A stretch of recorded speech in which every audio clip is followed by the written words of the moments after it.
e paz, eu sou a pastora Ju, líder do Ministério de Ação Social Gerando Vidas, e eu estou aqui para te fazer um convite e também um desafio.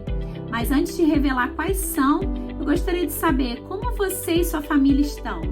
Como você está se reinventando nesse período de quarentena ou talvez se superando nesse período?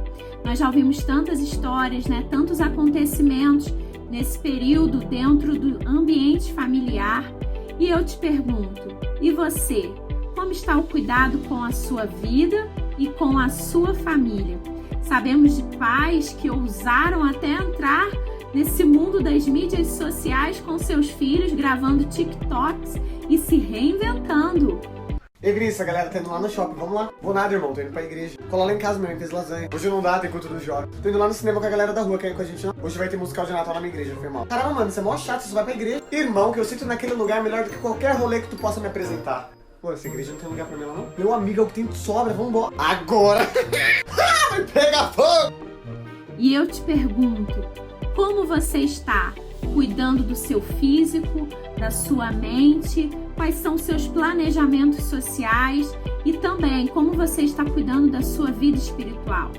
O Ministério Gerando Vidas estará lançando agora uma série de 4 vídeos falando sobre o cuidado com o nosso corpo, com a nossa mente, falando sobre o âmbito social e também falando sobre a vida espiritual.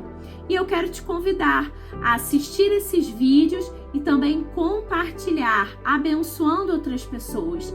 Na próxima quarta-feira, nós vamos iniciar com o primeiro vídeo, dando algumas dicas sobre os cuidados físicos que você pode ter nesse período de quarentena, mesmo dentro de casa com a sua família. Agora falando sobre o desafio, julho é o mês da doação extravagante. Nós vemos no dicionário que extravagante também tem como significado o fora do comum, sair do comum e também extraordinário.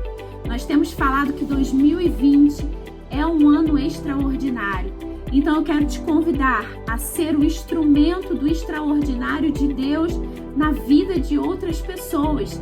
Quero te desafiar a doar de forma extravagante. Talvez você já tenha participado, contribuindo, doando para a ação social, e aqui já vai o nosso muito obrigada. Mas eu também quero te desafiar a doar ainda mais, a buscar de Deus uma estratégia, a buscar de Deus uma orientação para doar de forma extravagante, extraordinária, fora do seu comum. E eu sei que Deus vai te guiar e vai te direcionar a essa doação. Então não se esqueça, julho é o mês da doação extravagante. Busque de Deus essa direção. E eu já te convido e te espero na próxima quarta-feira no nosso vídeo falando sobre o cuidado físico. Graça e paz!